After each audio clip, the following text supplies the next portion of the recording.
Oh, greetings. What is up, everybody? It's your boy Ryan. Hey, it's your boy Easy. And this is Turtle Soup, the internet named the world's only community-supported podcast dedicated to the ongoing journey of the TMNT all the way from the very beginning until I rediscover my tech for how to take a room temperature soda up to just the edge of freezing in the freezer. Yeah. And they're not cold enough in the fridge and they just need time. And I'm like, well, I want to fast track a few, but I had tech. I had perfect tech. I remember hearing timing, you tell me something about that. Like there was a whole, like a bonus episode or something where we talked about it. Yeah. Well, I mean, it was a process, and and a lot of like okay cold like sodas came out of it because you got to work it up. You can't leave one in there to fail. You can't test a failure because if it explodes in your fridge, it's like game over. Exactly. So you're in your freezer, so you're like, well, like gonna try. I had tech, and I do not remember the time now, and it's just rough because we're going through a lot of sodas in the house right now, and I just wish I could fast track.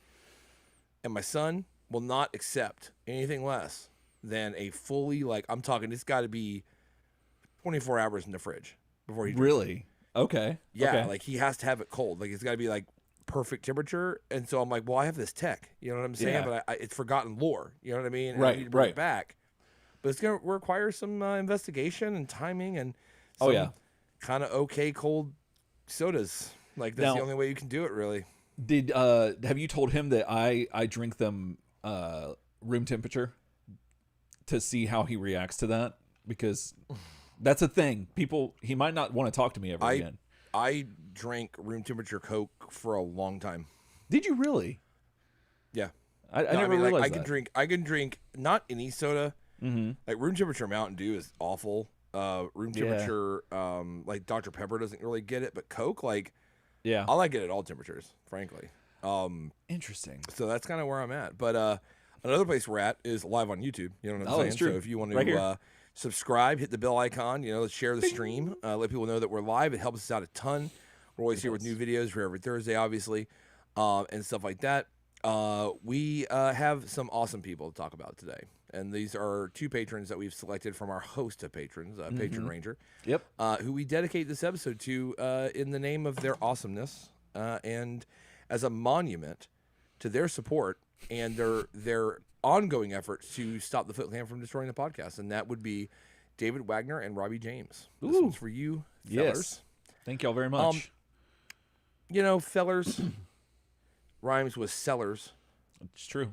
And I feel like, personally, every episode of Turtle Soup, when we bring up, it feels like every bit of content we do, it's like we're bringing up something from the wine cellar for you.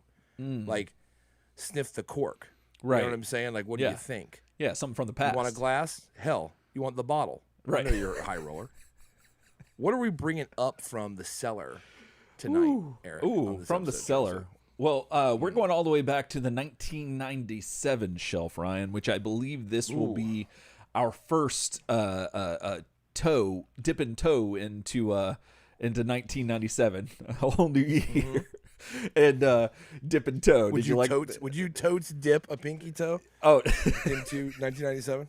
Absolutely, especially if they're anything like the cover is alone of this issue, which is going to be the cover for Image Comics Volume 3 of Teenage Mutant Ninja Turtles, issue number 6 from January of 1997. It's 1997. It was a great year. It was. It was. The X-Files on offer in 1997 were hot fire. You were in high school, right? Or no, 97. Yeah, we both would have been, I think. We're both in high school. Yeah, I graduated in 2000. So it's always easy for me to remember how many years I've been out of high school. And I look back I graduated in 25. Wait, 2005. Yep. No, 2001. I'm getting all my numbers mixed up. Just a sophomore. But yeah. So how you been this week, Eric? How's it been going? It's much the same. Just living la vida loca, you know. Just trying to stay afloat. See, I've been throwing that. Because I always hate when people do living the dream. And, you know, it's gotten played out. And there was this comedian, I forget who it was, but there was this comedian that had this bit where they were just like, I'm living. Like, and that's all I remember of the joke. And my friend David and I, we would always just run that, just like, I'm living. And then people who don't know it, they say, "Oh, the dream." I'm like, "No, I'm gonna bring back the La Vida Loca and see how that goes." And it's a little bit like how like you just say birth when it's people's birthday. It's a little like you're kind of shortening it. Absolutely. You know what I mean? Like you're subverting expectations there. That's all I'm ever about is subverting expectations. That's like the fuel that's in my in my veins that cost $1 million, you know? But yeah, that's that and trying to keep up with all the news that's going on that we've got that we're going to talk about here in a minute. But yeah, other than that, that's pretty much what I'm doing. How are you been? Sweet. Man, things have been crazy on my side. We are knee deep in recording the new Paperback Whale EP. Oh, I've been doing that pretty much every Saturday. Super fun. Getting a lot of good sounds, a lot of that stuff. Just working on guitars, like trying to keep up. I got Gran Turismo 7 finally dropped. Oh, which okay. I've been looking forward to that for like many years. So I'm kind of just in the early like kind of stages. What's interesting about that game is it has like it's always had a little bit of a Nintendo feel to it.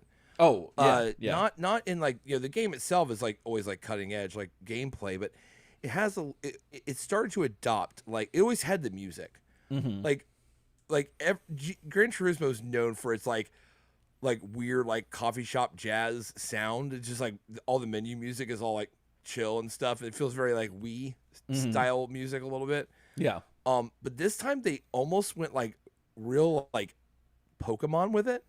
Like you have all these people you meet and they like introduce you to different stuff in the map, and then they like you only have like one of like 3 like used like Japanese compact cars to like start with to buy. You have to like choose your car wisely kind of feeling. That's awesome. I got some Pokemon vibes off it, and it was pretty cool. So I like that direction. But yeah, no, the gameplay feels great. Obviously, like like praise be. I mean, got that PS5, so like I'm in the rarefied air of whatever I want to say next generation, but it's just current generation. It's just what it is. Like 100 years. It was also pandemic times, so that's been really cool. That's cool. Yeah, that's kind of been it, man. Just like trying to keep my head above water and trying to keep all my objectives done when I want them done, which has been a struggle lately. So yeah, are we still talking about still working on that? Gran Turismo, your objectives in the game, right? That's what you're meaning. Yeah. Right. Okay. I've shifted into Gran Turismo mode.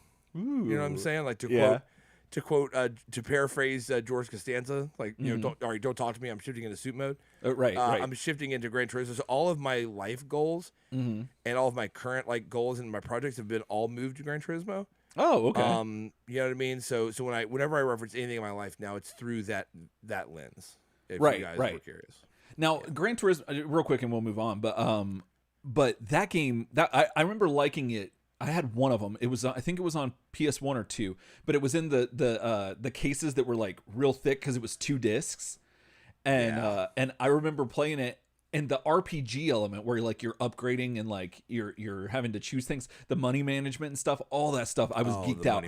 I'm like, good. Racing is racing, I don't care if it's like, in a cart or you're on a horse or whatever it is. It's whatever. Like it's fun nonetheless, even if you're not into cars and stuff. But I don't care what it is, Ryan. If you like asset management, like just management games, like just resource management, like that stuff, just gets me. I don't care what it is. Like I just love having to allocate things and then make plans for. It's so weird that like that's entertaining to me. But as an adult, I realize this.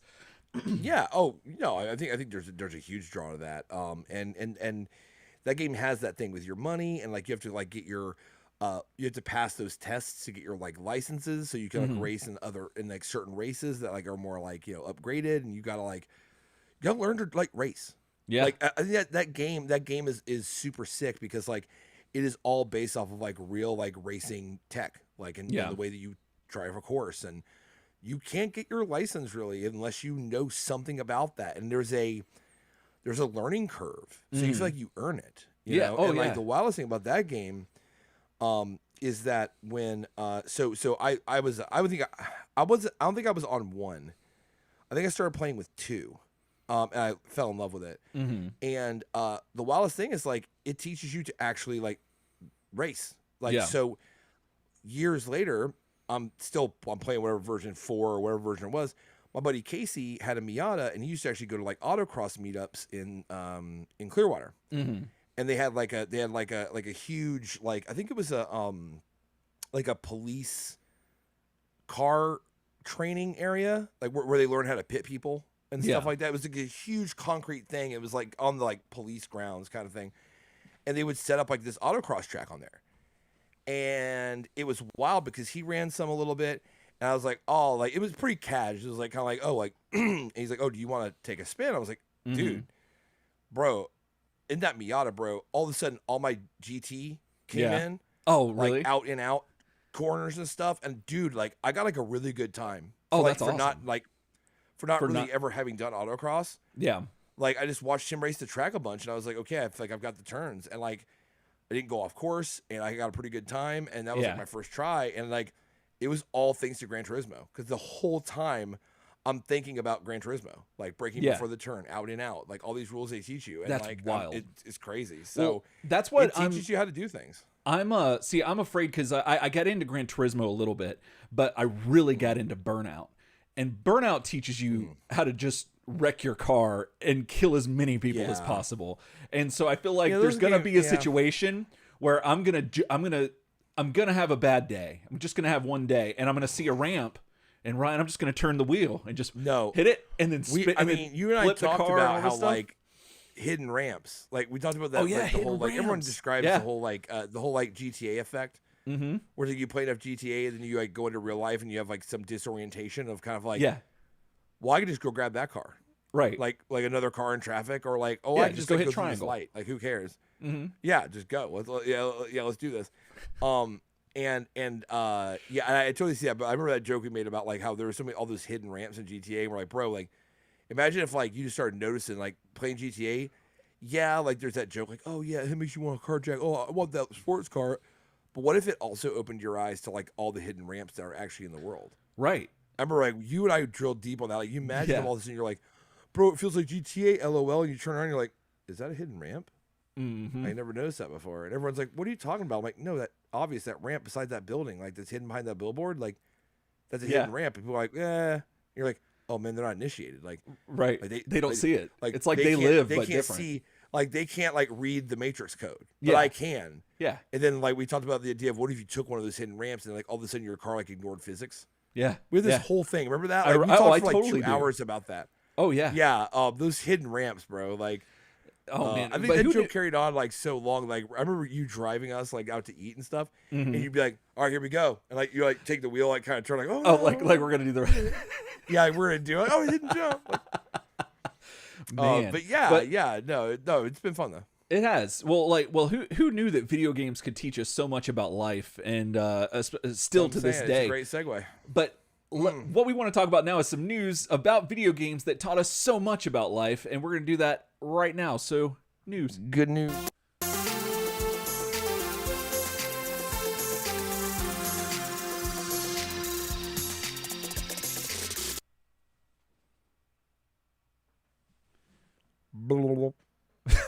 News, everybody. News.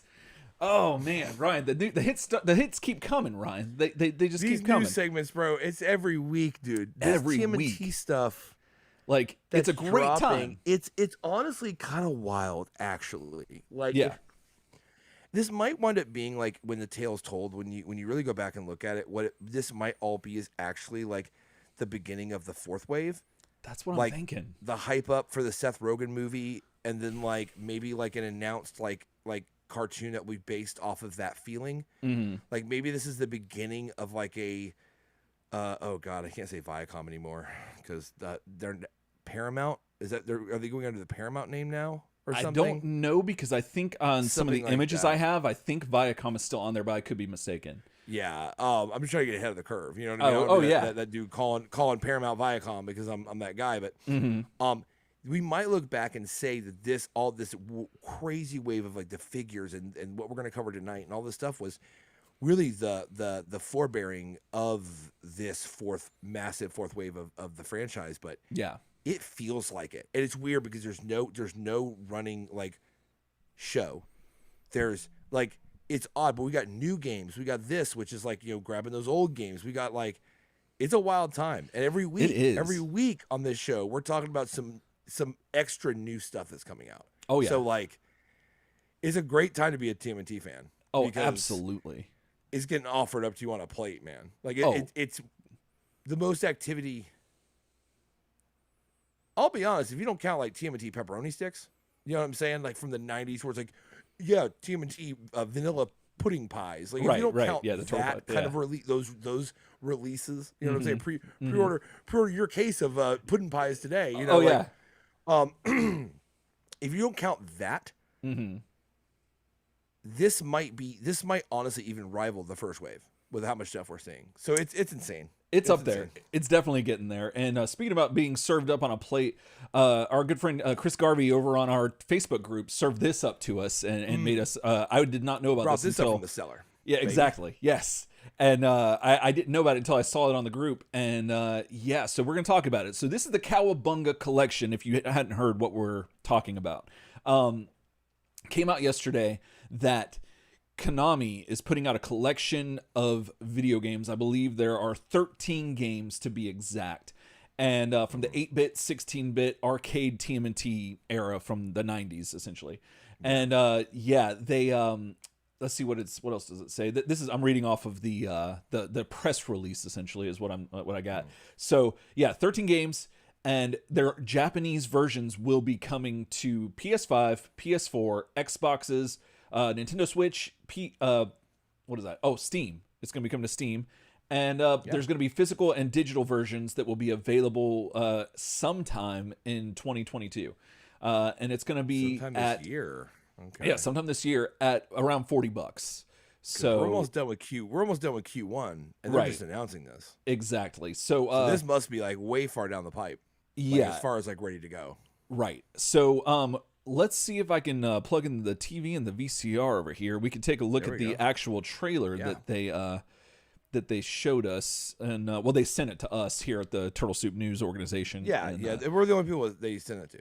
Yeah, we got a physical tape because like a worldwide exclusive, really. Right. So okay, here we go. I got it set up. So okay. All right. Let's see what this does. All right. Oh geez. Gonna blow y'all out.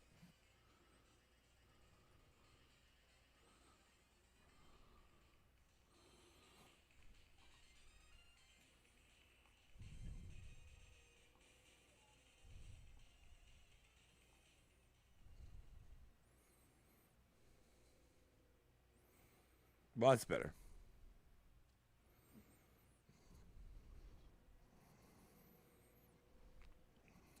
One shell of a time.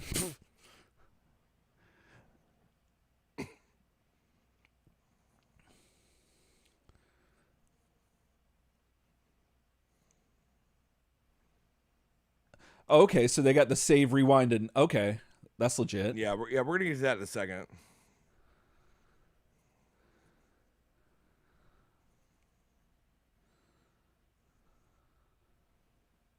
All those games. That's so many games. Oh, they put the lid on it. You know what I'm saying? They put the lid on it. Oh, man. All right. So what you're seeing is, and we have all the games here. You want me to read them out? Yeah, if you don't mind. Okay, so this contains, the list so far is TMNT Arcade Classic, TMNT Turtles in Time, the TMNT NES game. That's where you get that shocking, the shocking seaweed. You know what I'm saying? Like that's where you get that tech. TMNT 2 arcade game, TMNT 3 Manhattan Project, TMNT Tournament Fighters. You get the 4 version of Turtles in Time for Super Nintendo. Then Tournament Fighters Super Nintendo. So they're giving you both versions because they do have different characters and stuff in them between Tournament Fighters between NES and Super Nintendo. Oh, and Genesis, all of them. And Genesis, yeah. You got the Hyperstone Heist, the Tournament Fighters for Sega Genesis, Follow the Foot Clan Game Boy, which yeah, I played that Follow the Foot Clan, bro, back on Game Boy. It was real, like it was hours and hours. Back from the Sewers on Game Boy and Radical Rescue on Game Boy. All of these games we have reviewed. We have. And the big thing, the thing I saw you alluded to it as well on the during the trailer is like huge quality of life stuff. So you got save anytime. So you basically save states, rewind, and button mapping. Button mapping is gigantic. Yeah. Of all those things, save states is huge, and the button mapping is gigantic because like you're gonna be like clobbering dudes. Now my thing is, man, if I really hope that like that button mapping is global. Like I really hope you can set it for every game. It should be global, but like because that would be the final piece of that puzzle. Like go in once and you're like, nah, man, my attacks are like this, right? And maybe each game has its own a few other commands that you need to like button map, but like that's exciting.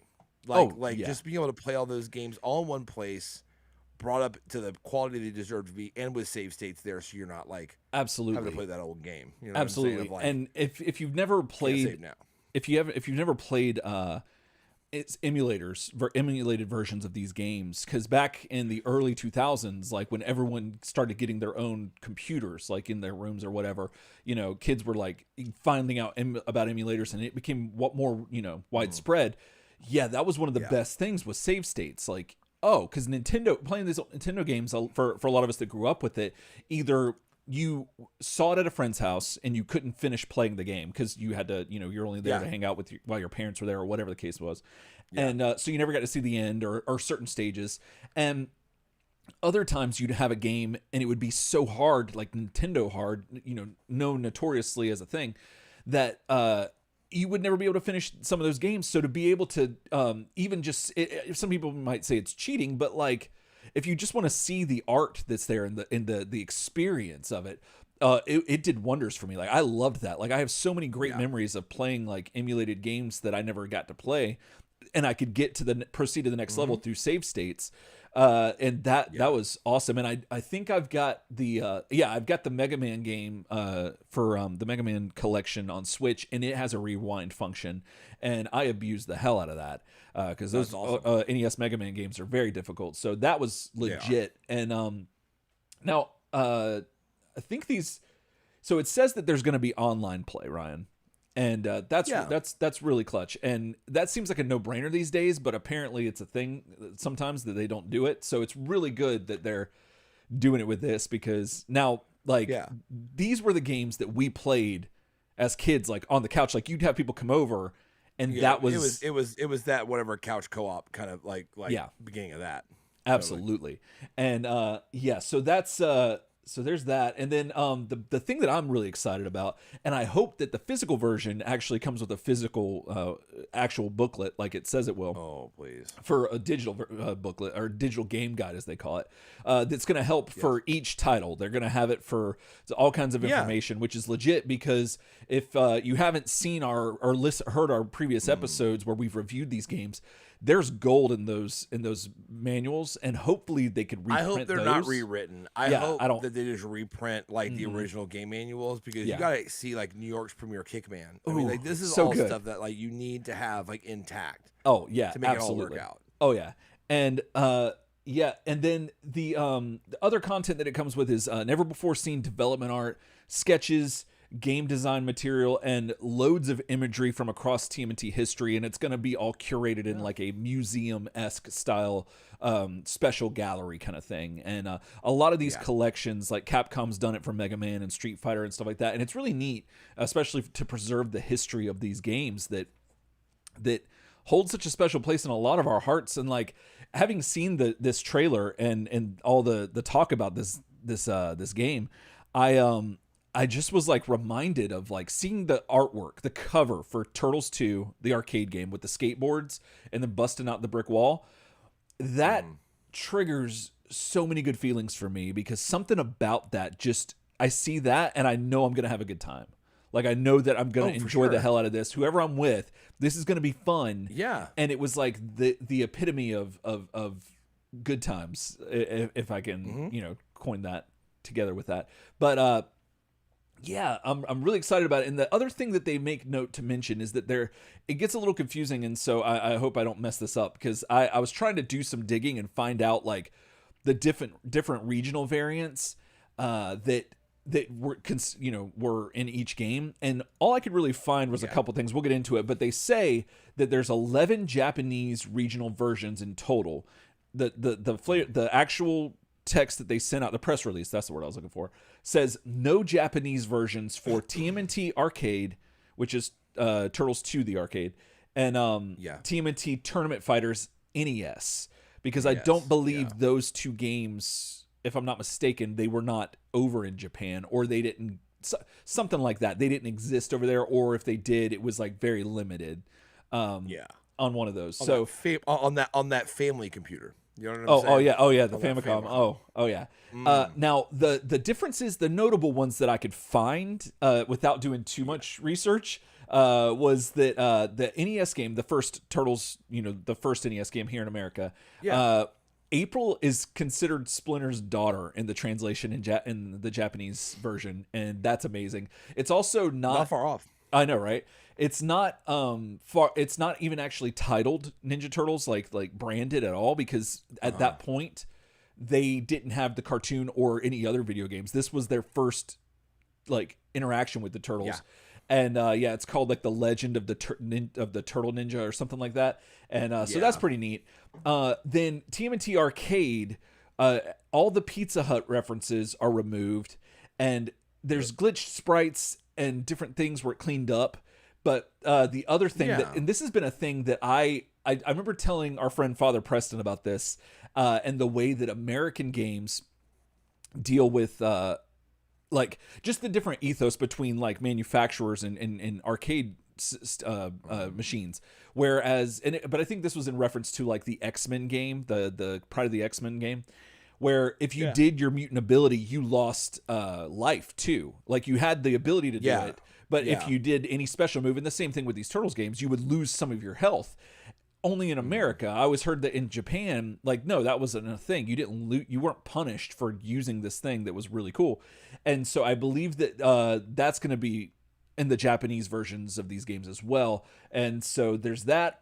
And then we have the stuff that's been known that was different in the NES version, or excuse me, the SNES version of Tournament Fighters, where the character Asaka's outfit is more revealing in Japan.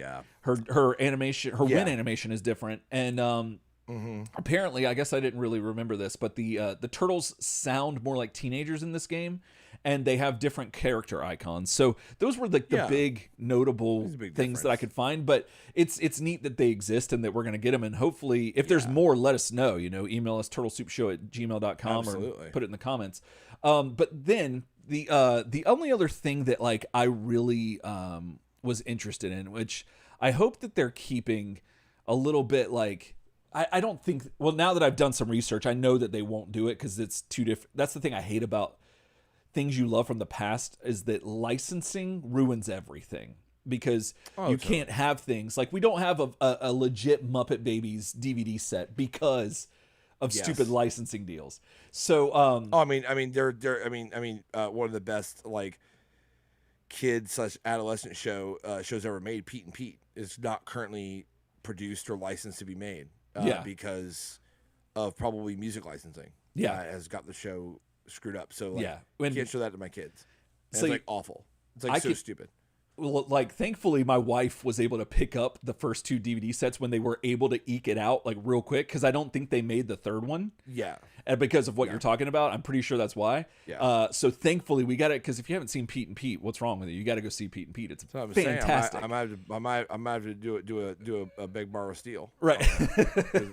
So my kids are at the right age now, like to watch that show. That's an important thing that needs to happen. So it's wonderful. Well, so the thing I was wanting to say was that I was hoping, before I looked into any of this, I was like, oh, it would be amazing if they could put the reshelled version of Turtles in Time that came out, I forget when it came out, somewhere around 2007, like 2008, 9, somewhere in there. And it's but that was back when Ubisoft had the license. And so this is obviously Konami, who's had the license let's see, I think they had it, in the beginning, and then they had it up till around, I think, 2005 or 6, because they did the 2003 4Kids Teenage Mutant Ninja Turtles video games and whatnot, and on the GameCube and stuff like that. But then Ubisoft got it around 2007. Then Activision got the license in 2013, and they put out some pretty fun games for the Turtles. And now I think it's I forget who it has it now. Because I'm not sure if the people that are doing Shredder's Revenge actually hold the whole license, or if it's just a small thing of it, like a little section out thing. No. But yeah. So nevertheless, what you're getting is a ton of stuff, and for $40, that's not bad. So ton. That's legit. And I know that somebody on the Facebook group was talking about how they hoped that it came with a steelbook, and I'm like, oh yeah, if it comes with a steelbook, that'd be legit. Sure. That's just awesome. Yeah. So what if it came in an arcade cabinet? Oh, well, but yeah, for sure. Yeah, so that's exciting. So that's coming out this year supposedly, along with a game that's basically the modern version of that. Shredder's Revenge is supposed to happen this year. The modern platform fighter. So that's a ton. I do love that this is coming out, and this kind of locks these games in stone in the next generation. You're not worried about emulators. You're not worried about trying to play around with it. Like it sounds like a really the value's there. I can't see how for $40 you can now definitely need to get that. The only thing that I'm kind of, and I understand because of technology limitations and stuff, but it's not like from what we saw on the TV, it's the aspect ratio is not, because they can't, it gets all messed up, at least from my limited understanding of it. So it can't be full screen necessarily. And so they have the border that has the cover box. All those games are output at 4:3. Like that's just every game. Yeah. So it's just, you don't want it stretched to widescreen. So trust me. So I you think don't. That's a big part of it. Yeah. You don't. Yeah, because they'd have to recreate everything, and that's just not cost effective. As cool as it would be, but hopefully it'll be good enough. And I don't know. I'm curious if with the Switch's screen size, if on that there might be an option to maybe fudge that a little bit to if you wanted to. Maybe I don't possibly. Know, it's not ideal, but it's not. Aspect ratios a real thing. Like it really matters. Anybody who owned a Wii when they had an SD TV and then got an HD TV and plugged your Wii in, you realize your Wii's worthless. Because it turns out aspect ratio is very important. Yeah. Is going to feel that in these games if they try to mess them up. Or not mess them up, but try to alter them to be. And we're not talking about, this isn't remastered. They touched some things and they added some global controls, and they definitely had to rein them all in. But they're not, the sell on this is not that these games are remastered. Yeah, no. And nowadays remastered game pretty much means remade game. That's the word for remaster now, is they don't throw that term around lightly. Right. Unless you're Rockstar and you put out that GTA, that GTA, that San Andreas Vice City pack, which they just they call that a remaster, and that's just sad. That was rough. Unless you're Rockstar trying to bilk people out of a bunch of nostalgia feels, if you're remastering, you're going into the guts so deep that you might as well it's like remaking the game. Here, I think the idea is these are old school. The story here. This is for people that want a bunch of value from these games and don't want to play with unstable emulators and stuff like that. This is legit. And if you can find it, buy it. You know what I'm saying? We hear at Troll Soup say that. So Absolutely. If you're playing these games, pay the people that brought them to you. You know what I mean? Totally. And play it.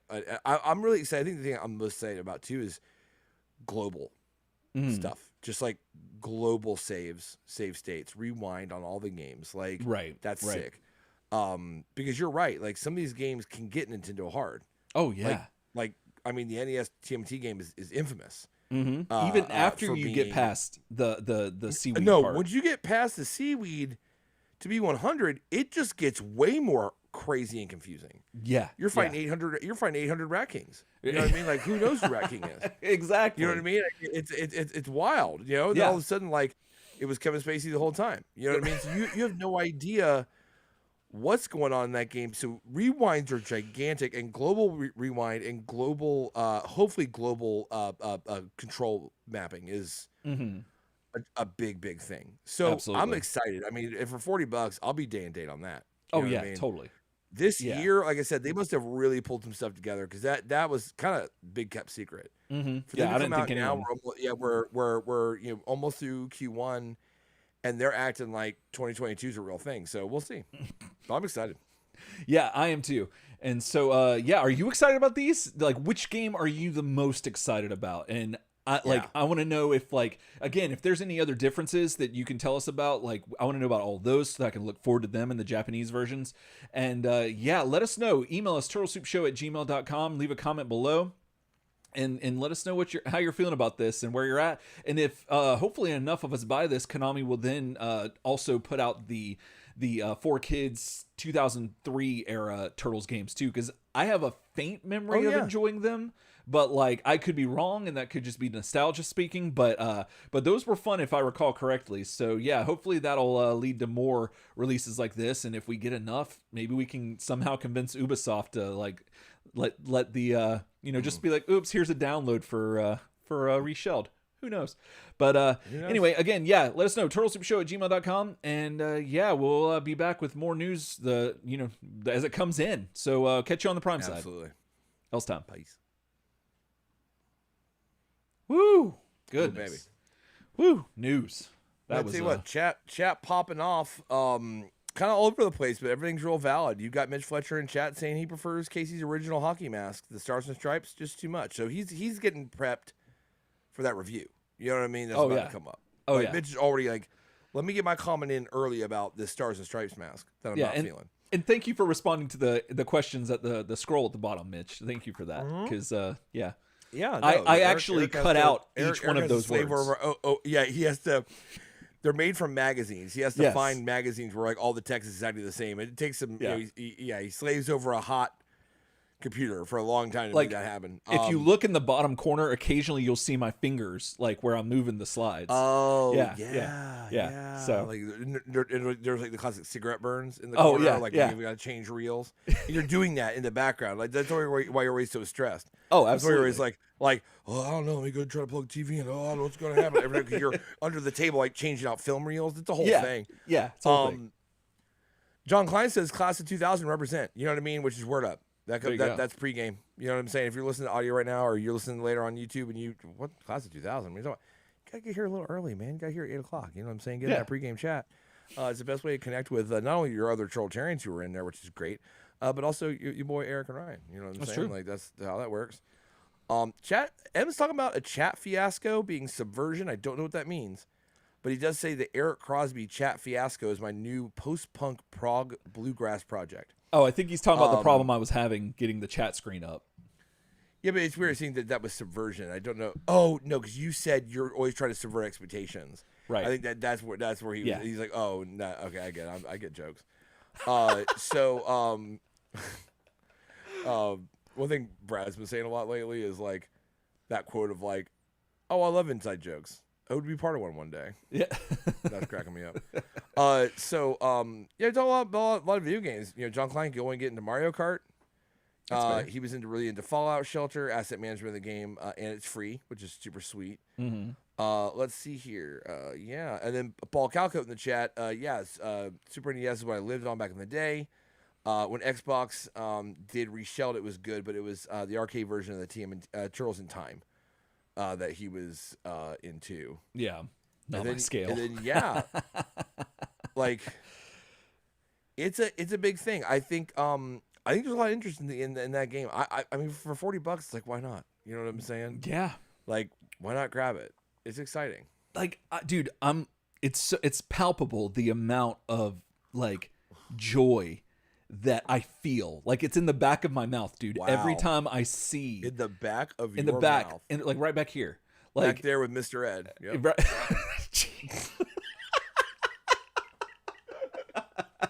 You got to button that up. You do. Yeah, you got to button that up. Put him back in the bar. Where'd you come from? Well, that's that sound that makes whenever Mr. Ed's in there. But But no, like it's so ridiculous because I have this like thing where to this day, and I've talked about it on the show before, where like if you had a vast even just really good video games, like a collection of them, you were like royalty in my opinion. Like your status in my list of like my Rolodex of friends was highly elevated based on your Nintendo kind of found that like all of a collection. sudden Eric just seemed to care more. Yeah. If you had more video games. Exactly. All of a like, "What's up, sudden, man?" it's like, oh, he saw my collection and now he's calling. Like, yeah, and all of a sudden Eric's coming around like, "Hey man, you good? Yeah. Hey. How was your day, dude? Yeah. Can I borrow this? Like, yeah. You're not using this Turtles in Time, are you? No? Mm-hmm. Just, Look at, and then before you borrow it, he's like, oh, he has to scratch his name in the sticker. sticker. Has to. Yep. Because make sure you don't run off with that. No, you can't. You can't run off with it. Didn't help me. My cousins just stole my video games. They had my name etched in and whatever, and my aunt and my mom were both too blind to see my name in there. Mm-hmm. They're like, no, I don't see that. I'm like, I scratched Ryan like into the surface of the sticker. What are you talking about? That was my whole secret plan. Right. And they're like, don't see it. No. I'm like, awesome. Yeah. Goodness. And Bradley asked if these games are for everyone, and they are for everyone. I believe they are. Walk by and grab a slice of that. It's rated E for everyone. And I mean, just like these hands. Oh, geez, goodness. So are you ready to get into this comic review? This Image number 6. I was born ready, Ryan. In 1997. That's when I was born. Yep. So so young. Just a spring chicken. Mm-hmm. So, TMNT Image Volume 3, number 6. I'll tell you what, January.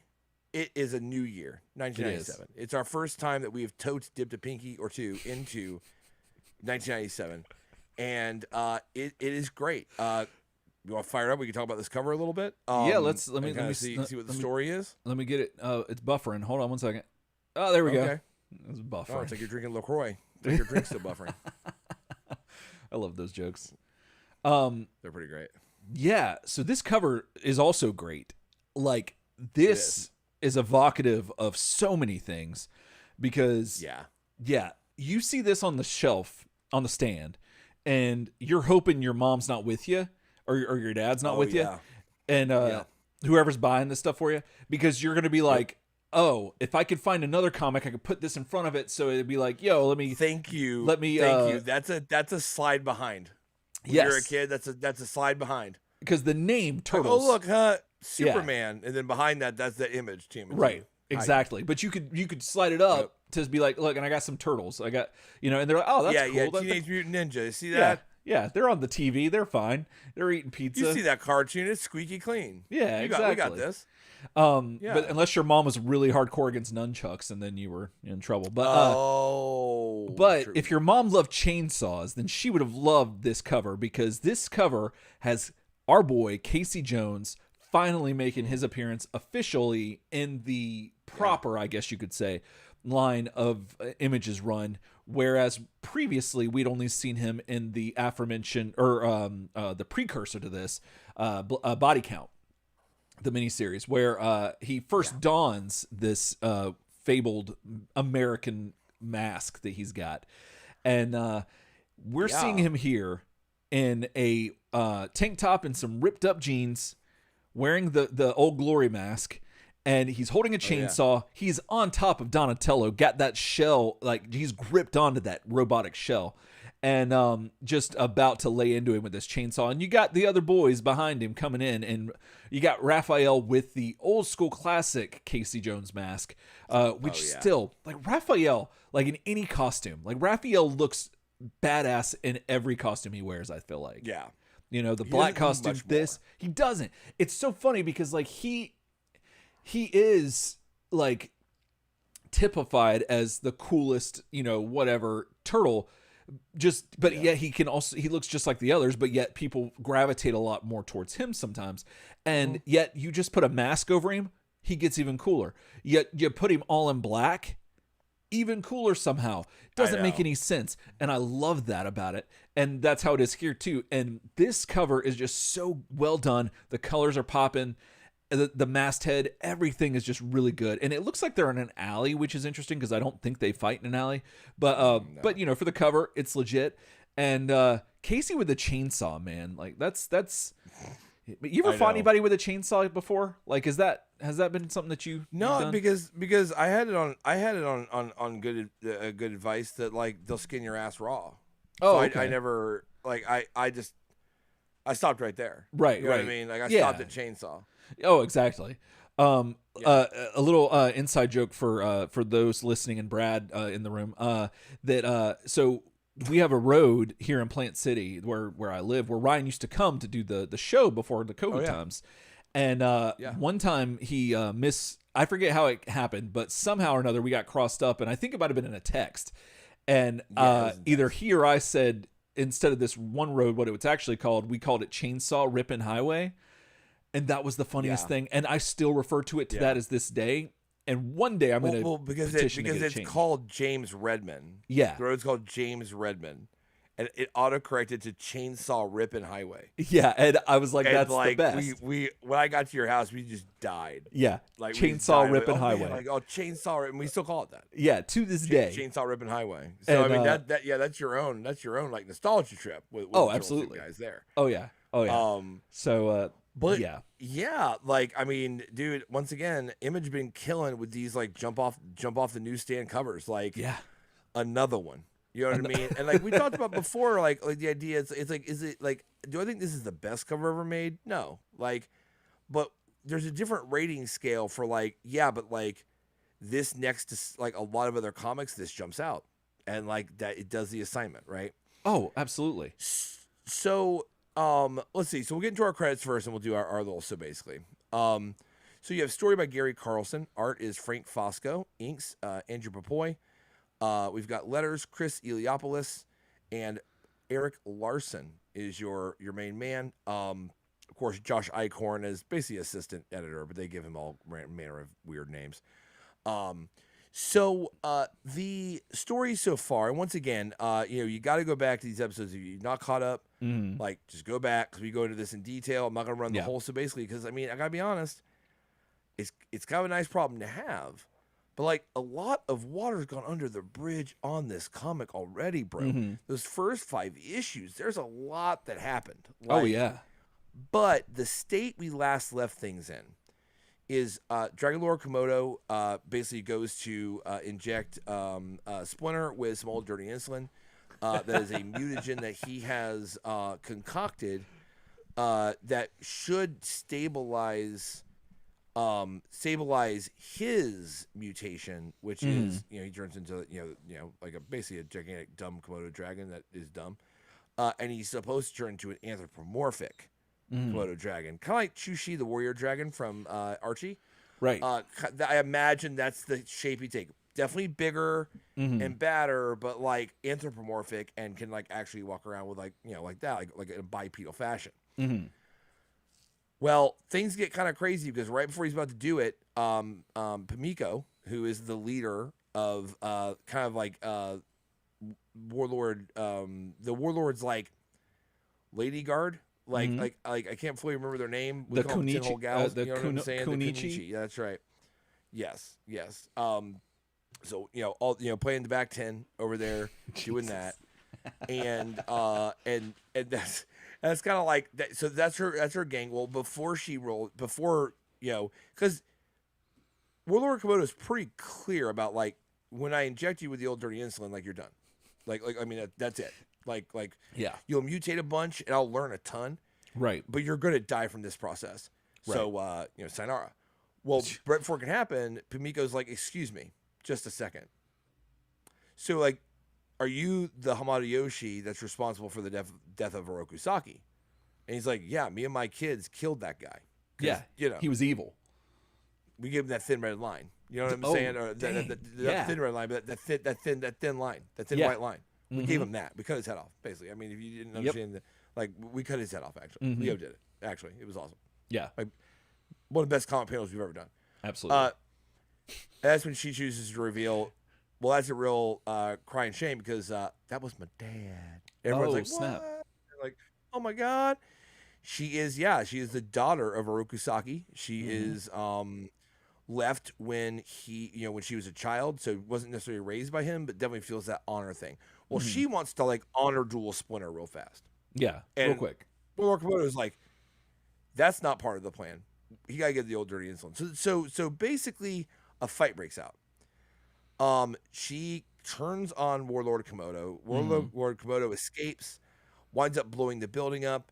In the middle of all this, you do see a small little panel where like the scientist that's about to like give him that shot actually gives him some. Yeah. Before he's incapacitated. Splinter runs off. They can't find him. The turtles all come back together. They find Splinter, and he has been transformed into a bat because he had that mutagen on him. And he ran down there, and he touched a bat down there, or whatever happened. And besides like some kind of new bird flu, he also got turned into a bat. Yes. And now he is in the cave, and he flies off. Like, that's what Splinter does. He just flies away. And the turtles are like, well, this super sucks. Because, like, that was, like, part of our whole thing was coming back. And now they've all returned back home. And they have to kind of sit and deal with the fact that, like, Raph's got half a face from a shot.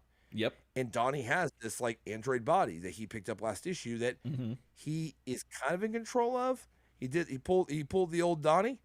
The old, like, I commit the digital soul of the previous inhabitant. I basically deleted the registry value. That's what I did. I deleted him. He cleared his history. It's like, you deleted him? It's like, yeah, no, he got deleted. In typical Donatello fashion, digitally murdering cold-blooded people the whole time. Constantly. Yep, digital murder, cold-blooded, doesn't care. No, doesn't. So that's kind of where you have things. They're back, and they're having to kind of deal with all this different stuff. And that is where we open up. So we open up with the turtles in the lair, kind of doing their thing. And you've got, I believe that's Mikey. It is. Yeah. Coming in, just kind of checking and say, oh, yeah, because he's talking about Shadow. Saying that, he promised April and Casey he'd babysit tonight. And you're like, promised Casey and April he'd babysit? You're like, that they're keeping that Shadow, like, so April. So now we know, because we did just change lines, like a new publisher, new writer. Yeah, that's all still extant. So real quick. So that is that part of the story that we're going to talk more about too. But the Shadow stuff is from the precursor to Return to New York, right? With Casey, like that happened. No, it goes all throughout Return to New York. It's a subplot right. I'm sorry. In City at War. City at War. That's sorry. Yeah, it's a whole. It gets so the precursor to City at War was Shades of Grey, which dealt almost solely with like Casey's own psychosis, right? And the inadvertent murder of a ganger kid that he has to. That's right. That's right. With nobody, that just puts that sauce on there and lets it marinate for a while. That gets Casey staged for his journey in City at War. But so in City at War, this is the end of Mirage Volume 1. Casey and April get together. It's the classic ship. Like you've been shipping this for years, and here it happens. Like, and they adopt the child of Casey and this woman Gabriella, who's named Shadow. And so they have a little family unit. At the end of City at War, you see like Mikey playing with the baby, and like Casey and April there, and like that's where they leave things. So it's really cool because now we're like, that's in Image, that's canon. Yeah. Like, and I love that. Yeah. I really love it. when I saw Casey on that cover in that American flag mask, I was like, wait a minute. Well, that acknowledges body count. Right. Like that says body counts in, but that makes sense. That was the transitionary book. You know, a book written and pinned under Mirage, but published by Image. That's literally the best handover you can get. But Casey's it's a weird comic, and Casey is a weird animal in that book. And you don't know, like, how canon is that? Is he, like, just, like, on the way to get some baby formula and got into this crazy shit? You have no idea what he's doing. But they make no reference to April or Shadow or anybody. But, no, that was, like, a big deal. Like, first paragraph of this comic, you're like, and Mikey's back to babysitting Shadow, because that's exactly what he did at the end of City of War, which I love. I love that. So Leo's there kind of sweeping up and cleaning up, and they kind of get into just a big conversation about like what happened to Splinter and like what do you think he'll do, and Mikey's like pretty like optimistic. He's like, I think like Splinter's gonna come back here. I think like the mutagen may wear off a little bit and he might like kind of be back to his senses. Maybe he'll just remember this place. Yeah. And Leo kind of challenges that, like, wait, you really think it's gonna wear off? And Mikey's like, no, I don't think so actually. Yeah. It's kind of weird. But anyway, because I'm tired of that, would you mind if I borrow the turtles that Splinter gave us? And they only have 3 of them in this bowl that he gave us at Donnie's birthday party because I think Shadow would like to play with them. And he's like, yeah, I don't have a problem with that. But they talk about how they're missing one. That's when Raph comes in and basically he's like, yeah, Donnie stepped on it and killed it. Yeah. And he's so like out of his own body and doesn't get his own body that I had to tell him. Like he didn't know until he did it. And it's like, so that sets about like a big kind of dialogue and conversation about Raph. Like Raph's just kind of like, Raph's obviously dealing with Donnie in his own weird way. And his weird way is with a lot of like, well, like, I mean, I lost half my face, but no one's worried about me. Right. And like kind of like some tough love on Donnie where he's like, Donnie needs to like get used to his dumb body because like that's his body now. And that's just how life is and all this stuff like that. And he gets so like wrapped up in it that it's so funny because Mikey, looking like an extra from Goodfellas, shows up, or The Godfather, and he's like, "Oh, poor baby, I'll kiss your boo boo and make it better." I love Raph's reaction is, "Cut it out and stay away from my boo boo." Oh yeah, I love that. Yeah, it's a great moment. Yeah, because they were going back and forth, and it was like, it was serious, but it was like they weren't really. Yeah. It was talking about some dark stuff or some real stuff that happened. But then and stay away from my boo boo, like that. That's that. Yeah. Oh, that's just good. It's just good. It's just good comedy. It's great. Right. It's good writing. They're like the combination of like humor, and now it doesn't feel as inappropriate. Right. Because we talked about some of the humor in the book earlier. Felt almost like, okay, I know you got to try to get a joke in every few pages, but like, man, like Donnie's like dead as a doornail. Like I don't understand how you're saying these things about like. Joking about like, I guess he's in a half shell now, or like I'm like what, like, or that's not the joke, but that kind of joke where I'm like, Jesus, like, but that's your brother, like I get it, but God, so yeah, but the humor here is well paced. So it feels like brothers. It feels like brothers fighting and talking and joking and stuff. That's what this does, and that's what really like got me with this. So yeah, no, it's good. So the brothers are kind of walking down the street, and once again, like. They're just talking about different stuff. Like it's kind of hard.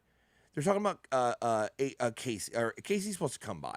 Like April said that she was going to send Casey by with some like groceries and different stuff to help them out.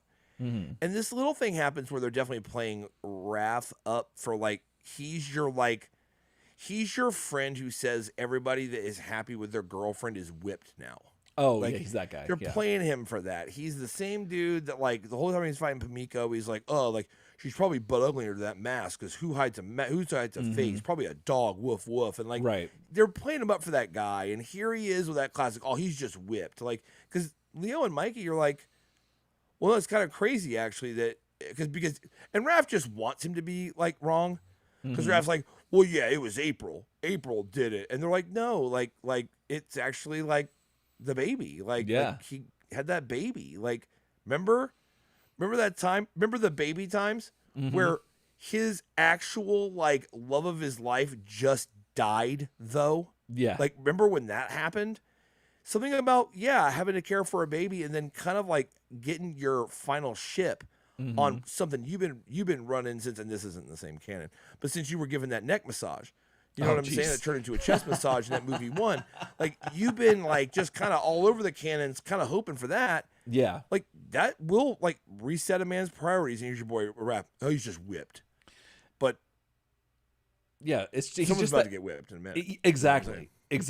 And it's, but, like, you had a good point, because it's that guy, but that guy that's always talking like that, it's because it's usually because they themselves are alone, and they want that, but they don't have it kind of thing. Or it's that there was something that them and the other person that they're saying was whipped used to do together that they can't do anymore, and so they have to villainize There's somebody. jealousy in there, and I think that everybody's probably had a friend who got with a significant other, and it just started to get more like significant. You know what I'm saying? It started to get more serious, and all of a sudden things start going back, and like sometimes those feelings can be justified. Sometimes there are people that like do like get in a relationship and they just cut ties.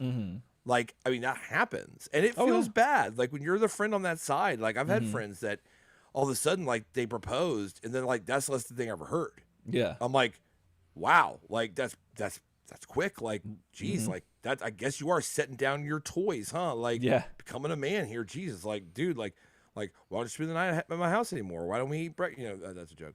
But the idea is like, yeah, like there's that, and it's rooted in all that. At the same time, what I'm liking too is I'm getting a feeling that like they're actually aging them up more to make them kind of in through their adolescence, and it's starting to get to like where they've got mismatches. So they illustrate this idea really well in young adult stuff in Stranger Things season 3. Yeah, like have you seen the I've heard season? of her. Like the one that's in the mall and stuff like that. Yeah. They do such a good job of showing how like Will is just not there yet with girls and stuff. Yeah, like, he's just not there really. There's a slight in like they slightly imply that he may be gay. But it's so veiled. There's a line where Mike says something like, well, it's not my fault you don't like girls. Right. And you don't know whether that line means like it's not my fault you like boys, or it's not my fault that like you haven't like gotten there yet. Right. But like Will takes it hard when he says that. Like he's like, oh my God.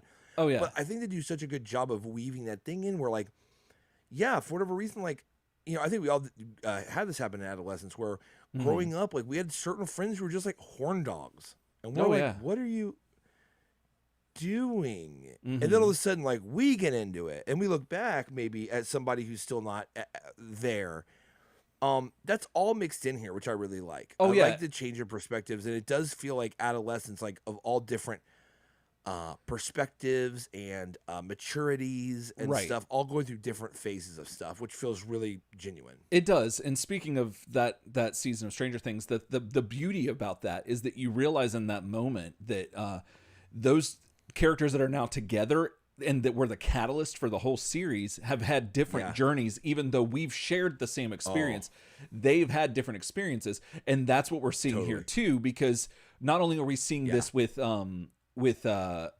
these three, Leo, Raph, and Mike, in their relationship with Casey, but also their relationship with Donnie now, because you know with everything that happened to Donnie, but also Casey, the stuff that because Leo and Mike, they probably don't know really what happened with Body Count. They don't know. They might not know about the stuff that Casey had going on. With all his solo stuff that happened, and so that's a very apt analogy for this.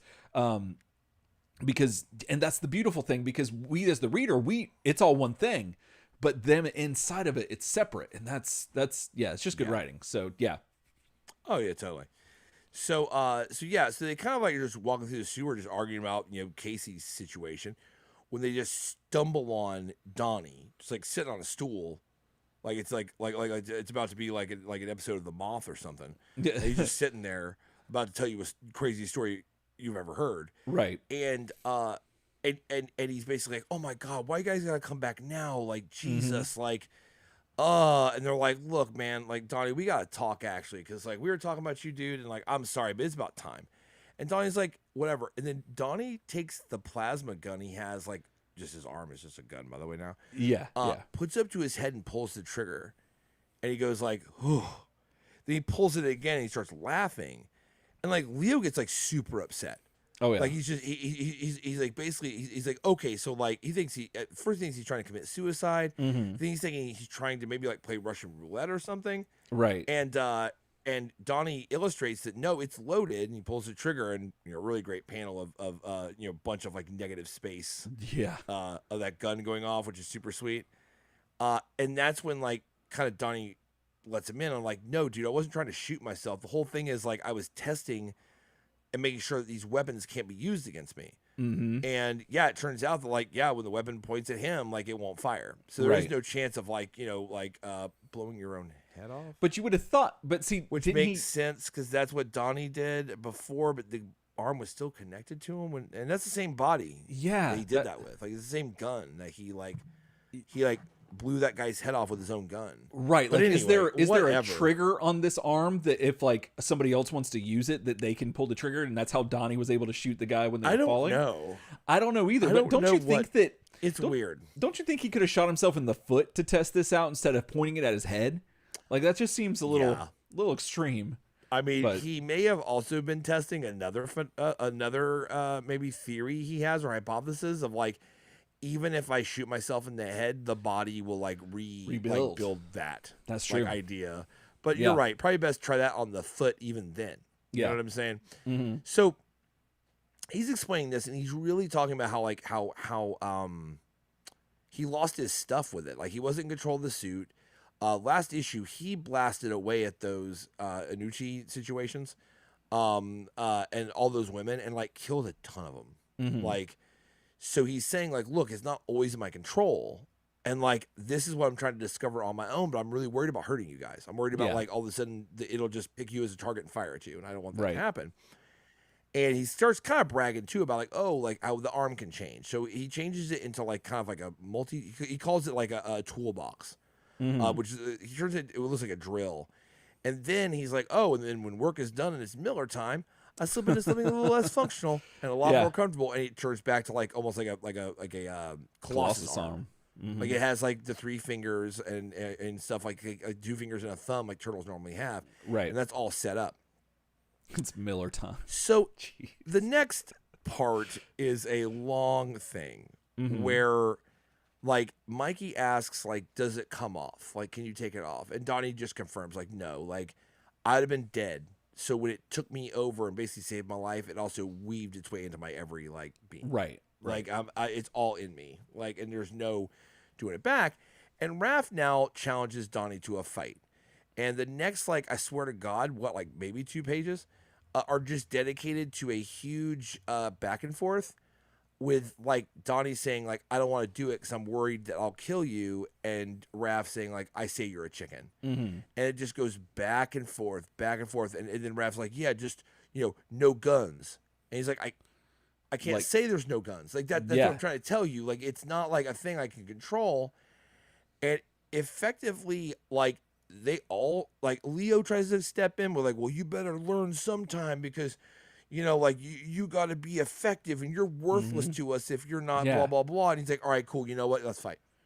Like let's go then. And, I mean, spoiler alert, Donnie's pretty goddamn good. You know what I'm saying? Like your boy, like turns, his hand is like a shark fin. You know what I'm trying to say? Totally. Oh, I know exactly what you're trying to say. He can easily turn that hand into a shark fin. Deepest, bluest. Yeah. Deepest, bluest. And he does it. Like, he turns his hand into a bow, but it's like also his hand. Right. Like, it's like a propeller, yes.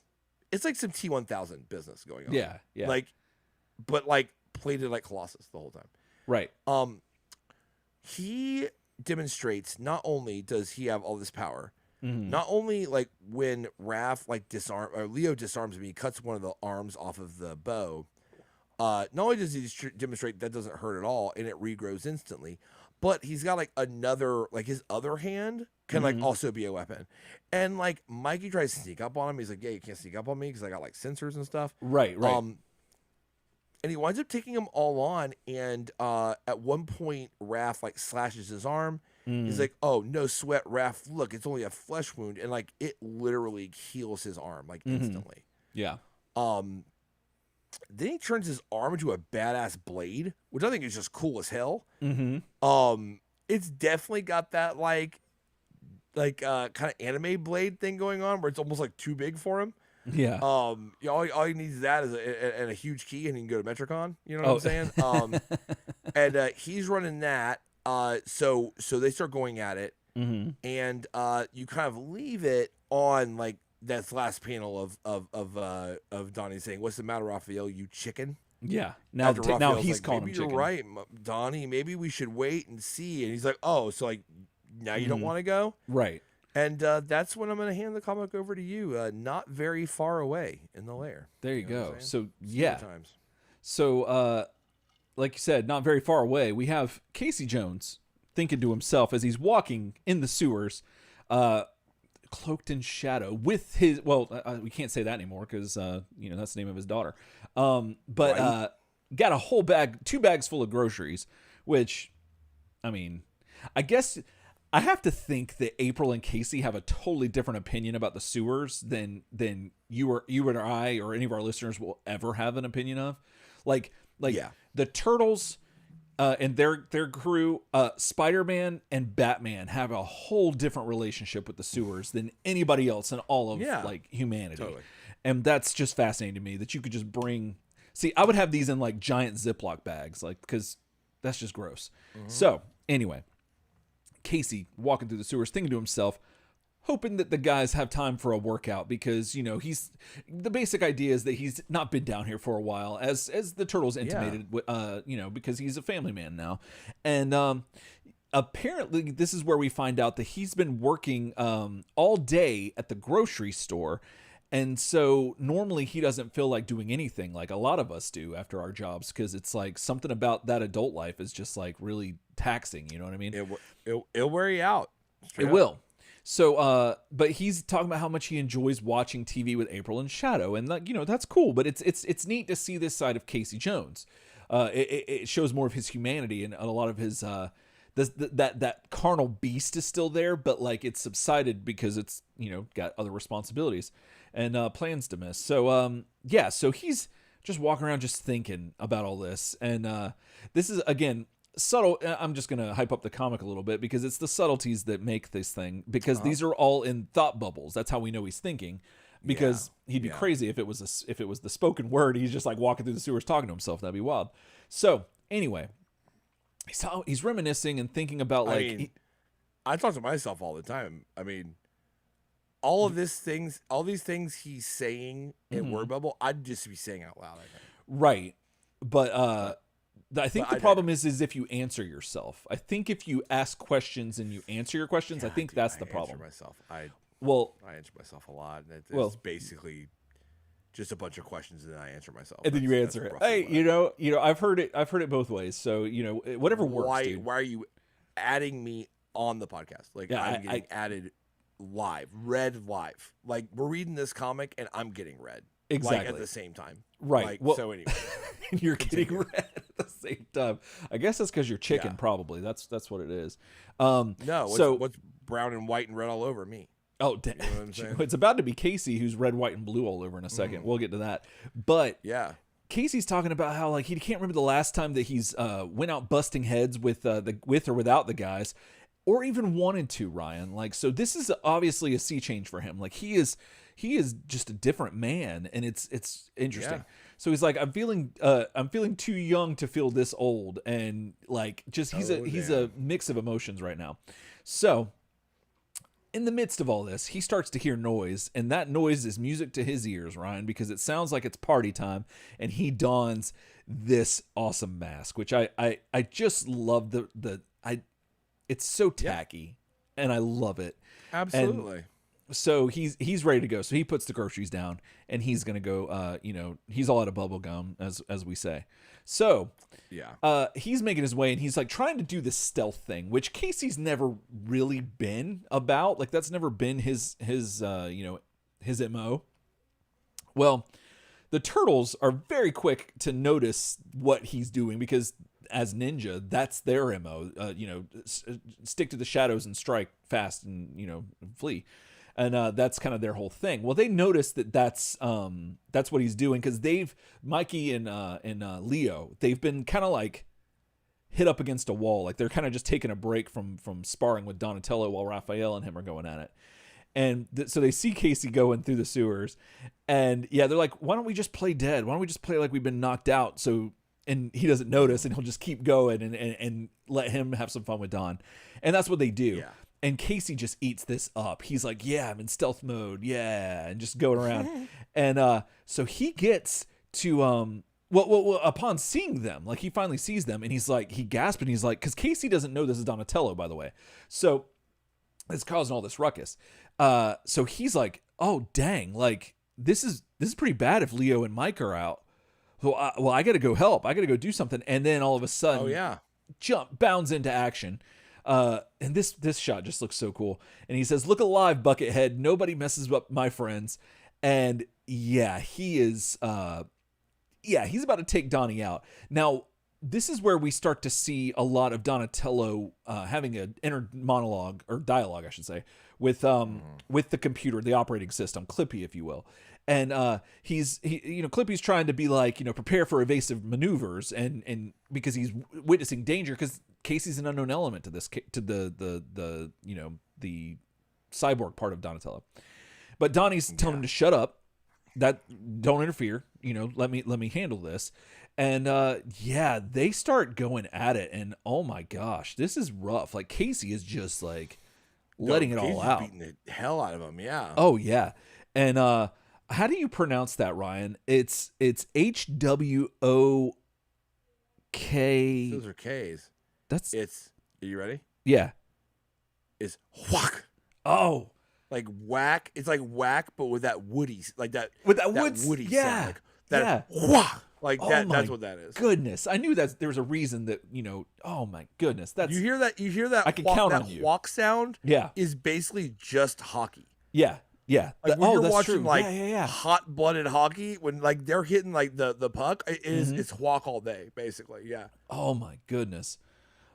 Awesome. Oh my goodness. I gotta write that down real quick, because that's beautiful. That might be an episode title. We'll some kind of walk and roll action or something like that. Waka Waka. Jesus. So we'll talk about it. We'll talk about it. So yeah, the other turtles now, Leo and Mike, they're aware of what's happening. They're obviously like watching now, because they were playing dead earlier, and they're like kind of Donnie's not fighting back, and I don't think Casey knows that's Donatello. And yeah, Casey's just this, and the art here is so good. Like this Casey stuff is just, I don't know, it got me. It just got me. The line art and the work, the ink, everything's just fantastic in this. And so this fight's just getting really brutal. And again, Donnie the whole time is just like, trying to convince the computer to stop trying to initiate self-defense stuff. And Donnie can't get a hold of himself, and you see him here all bleeding and stuff and whatnot. Well, Casey thinks that this is one of the cyborgs that attacked Donnie, and he's kind of half right. He says, "I heard what you spuds did to my pal Donatello. This one's for Donnie." And oh geez. Just, knocks him out, just totally hits him. And so at this point, Raphael is chiming in saying, "Casey, what are you doing?" That like they're trying to tell him that the creep is Donatello, that's Donnie. And at this point, the cyborg starts to override manual operation and takes control of the host unit, as it says. And at this point, there's just this big choom, right? CHOOM. Mm-hmm. Oh, you got that one right. Choom. And your boy Donatello. Look at this. Let's see if I can. Oh wait, that's the wrong button. I don't know what that button did. So hopefully that worked. But yeah, your boy Donnie. What's the opposite of nightmare fuel? Is it like 6 to midnight fuel? Because 6 to midnight fuel on that panel. Right? Yeah, like you're scared, but you're also aroused. Yeah. Yeah. This is just awesome. Like he is totally 90s out, but like just geared and ready to just kick some ass. So it says, so the computer has now taken over. The cyborg part of Donnie has taken over, and he says, "Stand aside, Leonardo, Michelangelo, and Raphael." Obviously, learning from Splinter, saying their full names. And he says, "While the enemy is exterminated." And oh my goodness, the guys are freaking out. They're like, "Yo, lighten up, Donnie. This is He keeps saying, Rafi keeps referring to Casey as the Case Meister. A Case Meister, and Meister, yeah. I've always hated that. I've always hated that thing. That I guess that was a 90s thing, and just add Meister to things, and I just never liked it. But anyway, Raphael apparently does and is running with it. Casey does the classic thing where you've hit somebody, you went a little too far, and you're like, "Hey, do you want to hit me with it? Like, this reminded me of whenever my sister and I would get in a fight, and she would just make me so mad that, like, whatever I had was a weapon. I would, and this was when I was a kid, not when I was like, 18 and be like, here's a black eye, No, it was just. Because that sounds a little bit like that classic, like, how long ago is this? Oh, a few years ago? Yeah, a few years ago in our 30s, early 30s. Your sister down with whatever weapon was at hand 3 years ago? Exactly. That's got the feel of one of those. It does. So I was trying to specify, but like when we were kids, like if I had a slingshot, oh yeah, and she just like was being like she was antagonizing or something, she'd get an acorn or something. You know what I mean? Nothing serious. I wasn't shooting like anything sharp at her, but nevertheless. Then as soon as she starts crying, I'm like, do you want to shoot me with this? That whole switcheroo. And that's what Casey's doing right here, saying, you want to hit me with the hockey stick? Oh, yeah. Like that classic. Ooh. Well, you do me, and then we'll be fine. We'll be even. Yeah, we'll be good. Like, everything's all right.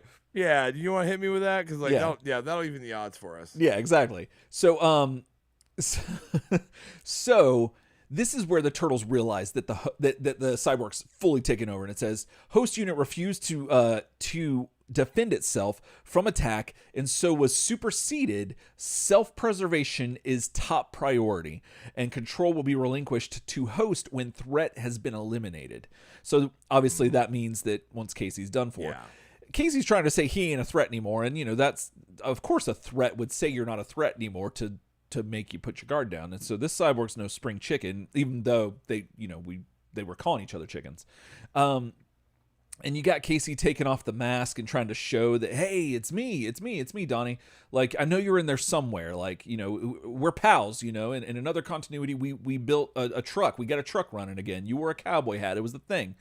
And so the cyborg is saying that keeps calling Casey a liar and saying that the host organism is weak, unfit. And I really enjoy this, that there's this dichotomy between the two trying to share the same body. And I always enjoy that. Totally.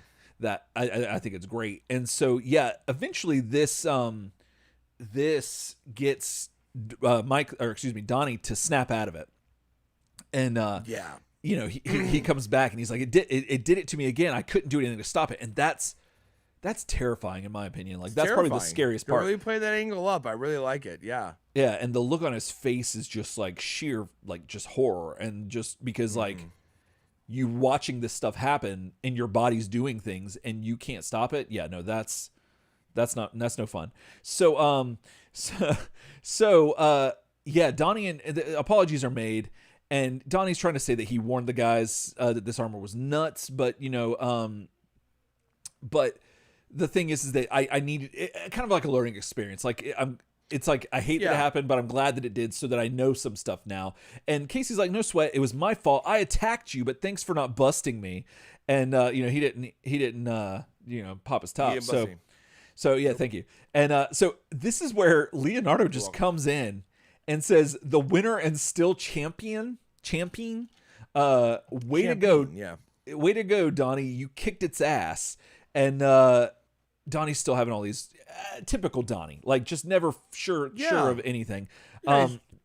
Sure. Yeah, doesn't feel that he did anything good, but nevertheless, there you go. So at this point, Raphael, or excuse me, no, this is I think Mikey. I think right. I forget. Yeah, this is Mikey.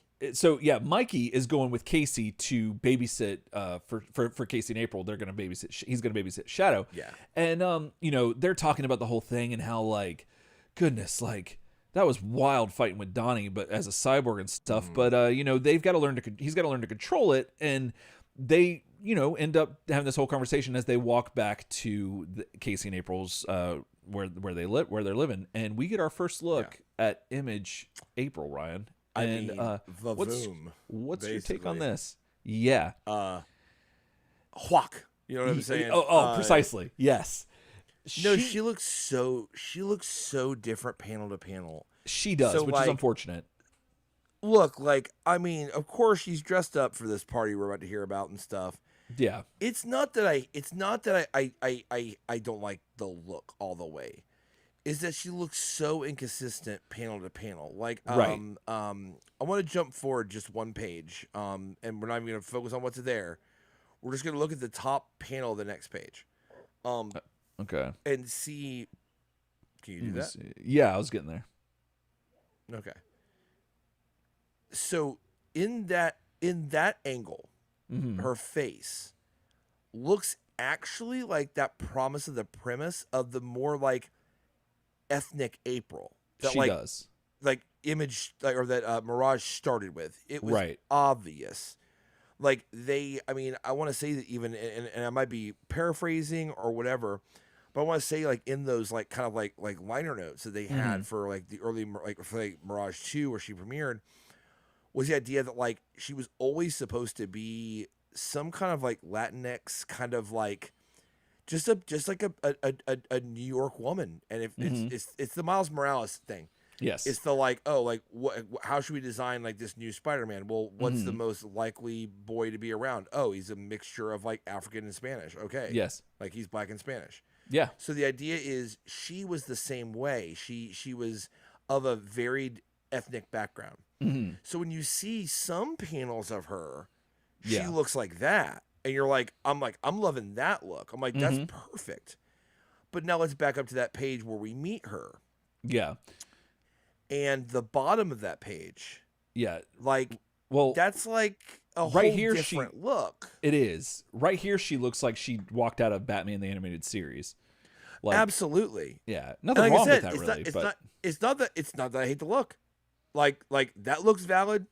I do like the more ethnic April. I think that is like, hey, we're going back, and this isn't your TMNT Turtles. Like, let's go back to like an April that's not just white, right? But there are some panels where she comes across like that one. Yeah, that's drastically different. She does. She comes across, almost like Poison Ivy. Like you're right. Like I mean, before the change, of course. Of course. It's that look of like, super angular and very white, but then in other panels she doesn't look white. So it's one of those things where like I don't hate the Vixen look that they're running here. I think it's pretty cool. Yeah. But like I think she looks great as that. But yeah, I just kind of wish that there was, and you'll see it like later in like, I mean, at some point the art starts to be like someone else did it, frankly. I mean, it starts to really change, but I guess I like both, but I'm a little disappointed that the consistency in her presentation isn't mega consistent. Yeah. And it feels like also I wish that more panels would default to the more ethnic April we got early. And that it wasn't. I think that the last thing I'll say, I guess I've been going on a minute, but is that the bulk of the panels look like she's not. She looks white. It's just weird. Yeah. It's strange that and it's jarring how much they change like her whole. It'd be one thing if it was close, but they're not even close. Like the two we just saw were, but then the next page, like you said, is drastically different. So that's one thing, but nevertheless, we have April O'Neil here. Now, correct me if I'm wrong. The last time we saw April O'Neil was that she and Casey, I believe, had taken over an apartment building, right? Like they were, they had become the tenant. I think she was the tenant or the owner of it. I think she owns the building. She became the landlord because Casey was living in that building. Like just in the basement. He was like the like maintenance man. Right. And April was just living there. They didn't know they were living in the same building. Yeah. And they literally run into each other. And that's part of that whole City at War, like plot line where they're just hanging out. And I think eventually she her father passes away during City at War. And she inherits the money and gets the building.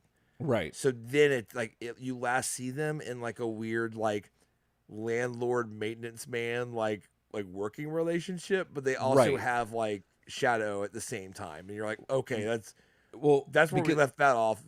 Things are very up in the air because then Volume 2 kicks in, and that whole thing is weird because at the end of it we kind of realized that most of that was a dream, possibly. Like that was the whole thing that was up in the air. But nevertheless, I think the idea is still the apartment and Casey and Shadow and April are still living together. So it's Shadow's still that, there, April's there, and that at least is consistent. Yeah. Right. So that was the last time that we really saw April O'Neil. And so now we're seeing her here all dolled up, like ready to go out for a night on the town. Basically because or telling us because Casey has been promoted to assistant produce manager at the market, and they're throwing a party for him tonight, which is really neat. It's nice to see something, I guess, good happen to Casey in April for a change. Yeah. And so, they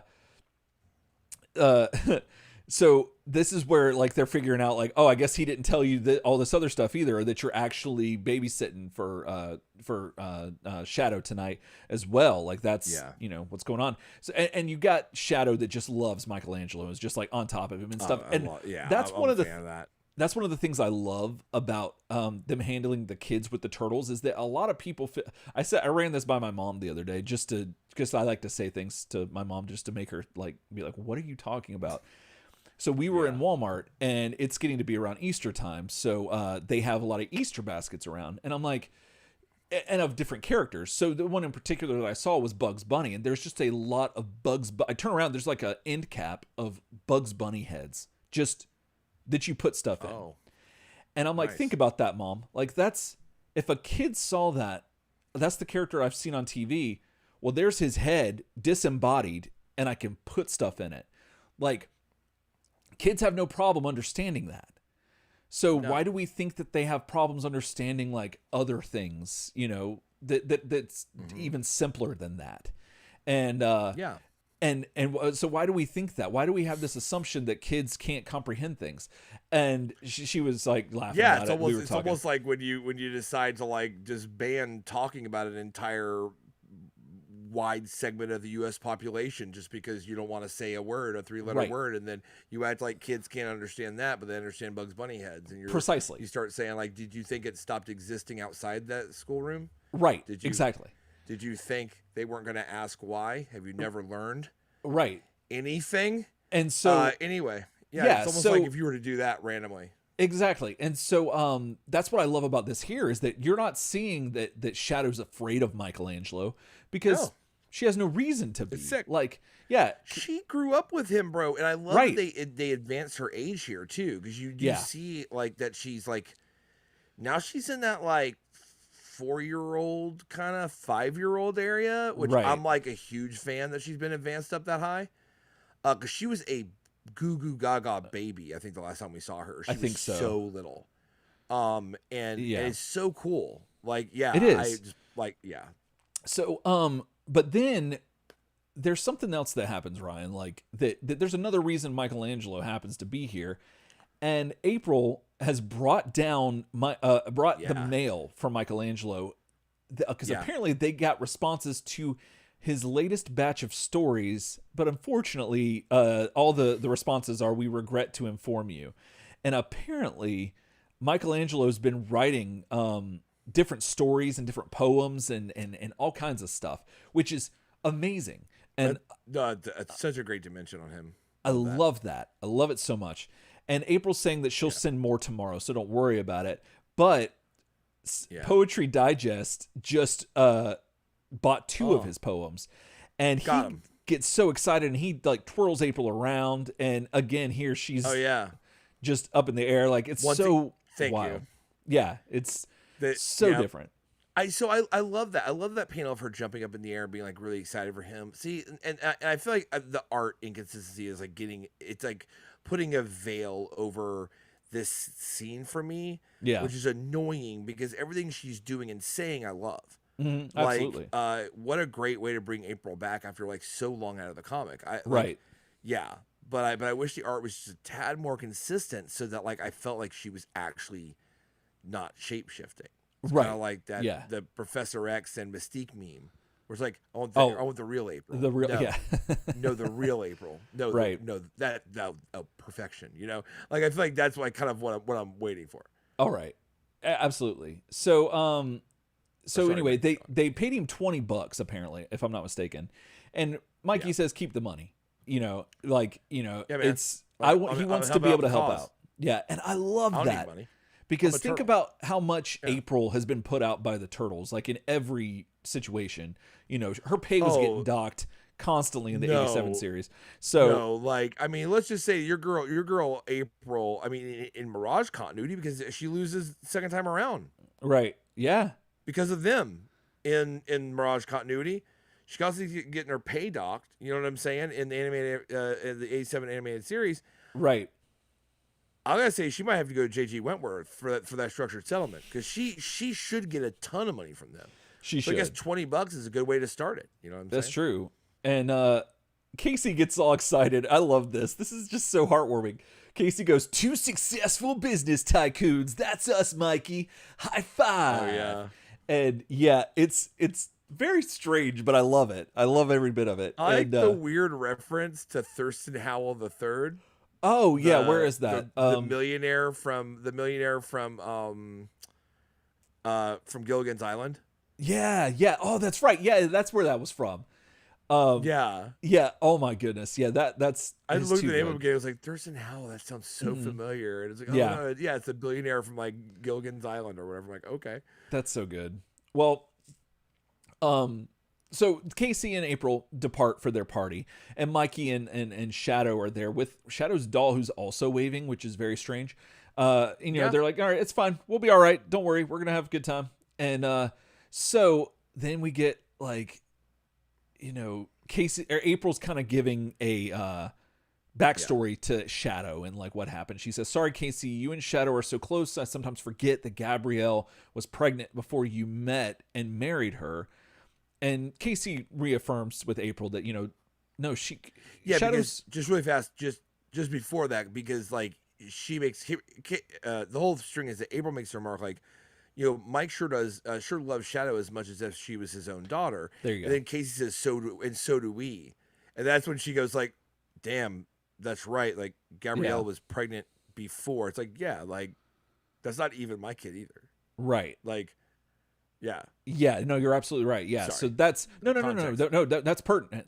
I totally skipped that. So, but yeah, that's very true. And so I thought that was handled extremely well to like weave in. Yeah. Here's a little bit of backstory as to what's going on. And it's all organic. It didn't feel like when I read this, like it didn't really feel like it was previously on Turtles. Yeah, no, it's definitely like you get like 3 panels, like so roughly like 2/3 of a page of exposition, just to let you give you a frame reference on Shadow, because you probably haven't read.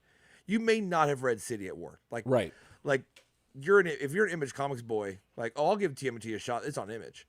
You don't know about any of that crap. Yeah, so like, they do a good job. One thing before I go any further, I want to ask. I was thinking about this earlier. Did you? Because you and I, we didn't grow up reading the comics. Unfortunately, we were cartoon mostly. But did you know that Casey and April were a thing even back then? Because I felt like I did. Like I knew that Casey is supposed to be with April. I knew that, and because bro, the 87 animated series, Casey's a disgrace. Mm-hmm. It was that movie one. That's it. Sorry. You're right. You're right. You're absolutely right. Came in 1990 and slapped us up aside. Well, my 8-year-old head at the time. Right. Slapped us down. And no, we felt that actual tension though. That's true. That farmhouse with those hands that go 2 miles. Mm-hmm. You know what I'm saying? Like we felt all of that.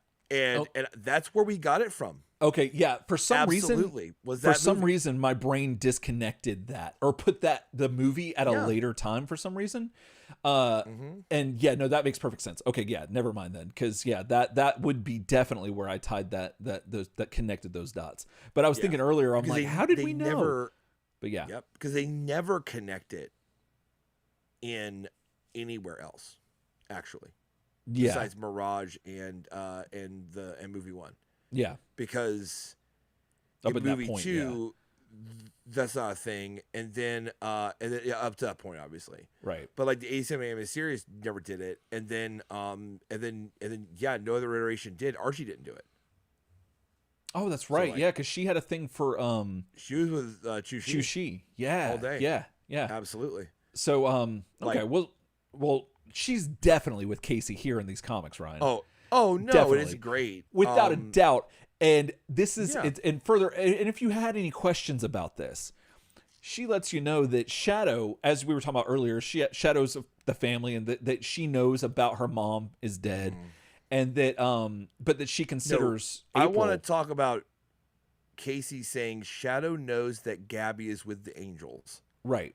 that line is so like visceral to me. Yeah. Because if you read City at War and you saw her die and you saw what happened, it really affected me. I don't know why. That line, I was like, whoa. Oh, yeah. That I love that they're still talking about Gabrielle. Yeah. Like, yeah. She's so just awesome. not forgotten. Yeah.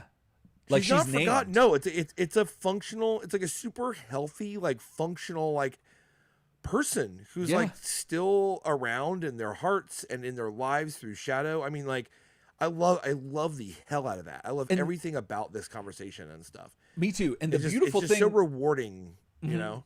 Absolutely. And the beautiful thing about this that I'm kind of starting to realize is that this is like, this is the Turtles and April and Casey and Shadow are all a family. And yet, thank you. Yet you call this family. I mean, we call this family. Absolutely. And I mean, this is family. This is like family prime. But even the three human people are not blood related at all. Yet they are a family. They are a unit. And it's understood. You know what I'm saying? Absolutely. Charles in charge. So, like, and Casey did live downstairs for a little while. Casey did. Casey in charge is all I'm saying. Exactly. That's what we need. What is a what spin-off if of Casey that. was in charge of me? You know what I mean? Like, what kind of world wouldn't it be funny though? If Casey was in charge of me? It had to be. It had to be funny. Nothing but thwacks or hwalks all the time. Thwack. Oh yeah. But this conversation, like you just mentioned, was Casey saying that, you know, Gabby or Shadow knows that Gabby's with the Angels, but she also considers you to be her mommy now. And April furthers that by saying that, you know what, she told me she wants a baby brother. And Casey says, well, then we'll just have to keep practicing, won't we? And yeah, that's not a sports analogy. Yeah. No, it's not. Are you getting like weirdly like Uma Thurman, like kind of John Travolta vibes off that bottom panel? A little bit. It's the slicked back hair. Like her hair is different, but it's Casey and like the suit, like the slicked back hair and like his features. Mm-hmm. I don't know why. I'm just getting like weird like Pulp Fiction vibes off this, even though it's like 3 years later. Right. It's just kind of strange. Oh Jesus! John Klein in the chat saying Casey's coming. So Casey's coming. Good. Thank you, John. Thanks for that, John. So we're back with later with Michelangelo. They're upside down. Him and Shadow playing video games, and that's tech right there. At this point, it's looks like it's a Sega Genesis by the size of the controllers and the shape. But yeah, it's 8:45. It's an hour and a half or something, hour and 45 minutes past her bedtime. And so, yeah, so Mikey is... 8:45, it's 45 minutes. Oh, 8:45. 8:45. I apologize. I read that as after. So, math on the mic. I openly don't understand, like, 9:15 and 8:45. Like those aren't right. Like, the definitions of those are way off. Like, 1/4 is, like... part of 15 minutes after or something, or a quarter. It doesn't, it's not right. Okay. It's not right. So 45 minutes past bedtime, that is real life. Like, I can't tell you how many times my kids, I've been like, ha ha ha ha, LOL, wait a minute. You're supposed to go to bed 45 minutes ago. And they're basically like, we got one over on you. Bye. Got him. And I'm like, oh, wrecked. Well, Shadow gets one over on Mikey by having him read The Curious Monkey. Which Mikey's not a fan of this. And yeah, no. I wonder if that has anything to do with because I was thinking about the Archie Year of the Turtle, where Mikey was being read by Splinter was reading to Mikey about trying to read. I wish this was an homage to Year of the Turtle. I don't think it is. It's not. It's not. But it reminded me of that. But this knocked Mikey out. I wish you was. And so Mikey's just knocked out, just zonked. And your girl, she's got the now it looks like it might be a Sega Genesis. Well, I don't know, that could be a PlayStation or no, the one she's holding looks like a Sega controller. The one on the ground looks more like a SNES controller. That's what I was about to say. Yeah, it's wild. Who knows? Oh, wait a minute. I got it. I've unlocked it. That's those aftermarkets. That's what it is. The what were they called? Wildcats or something? Yeah, Cats, or whatever. Yeah. You know, your boy Casey, he grabbed that. It could be either one. Top loader, 2 ports on the front. Don't see the audio section on the left side, but it is 97. That's 97, which though. means that like Sega Genesis would have been in its like second build at least. Mm-hmm. Either way, your boy got that console from the pawn shop, and then was like had no controllers with it. Oh, exactly. And then he had to buy 2 more controllers at the pawn shop. You know what I mean? Which were like the off brands. Right. So that explains it. Well, at this point, Shadow realizes that she's gotta go to the potty. So she realizes that the door is open. So that must mean that mom and dad are back. So she just that's its own vibe, by the way. Oh, when your mom and dad came home from like going out and you were staying with like a relative or a friend or something, and they walked through the front door. Oh yeah, and they smelled like being out. Right. Like that combination of like fresh air and like a little bit of smoke and like a restaurant. Yeah. And you're like, oh damn, mom and dad are home. Oh man. Oh, I'm sorry. You get the feels right now. Man. Well, Shadow tries to song about that. An album about that. Shadow tries to get the jump on mom and dad, apparently thinking that they're still at the door. So she's like jumps up with her dolly, can't find them. So she's like looking out the door, being like, "Yo, where are y'all?" And she says that nobody's here, Dolly. Let's go in. And then all of a sudden a gasp, and she's kind of like snatched. And then there's it's Unsolved Mysteries continued. Like yep. Like your Robert boy Stack just your boy Robert Stack just walks in. He's like, on a Thursday night, and you're like, oh shit, I'm about to get scared as hell right now, dude. Like, right, yeah, and so not even to be continued. It just says continued. Continued.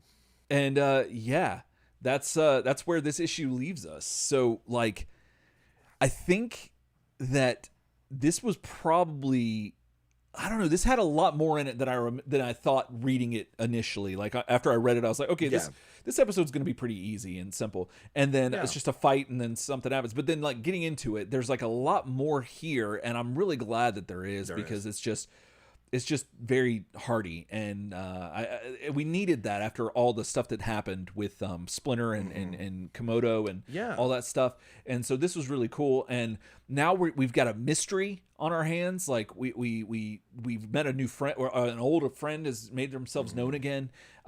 Lots of stuff has happened this issue, and I thought it was a lot of fun and moved along pretty good. I do agree that the chicken thing kind of went on a little long, but other than that, everything was pretty cool. And then we're left with this mystery. So I'm curious. I don't know. It could be anybody who's taken Shadow. Part of me wants to say that it might have something to do with Pamiko, but like, I don't understand why she would.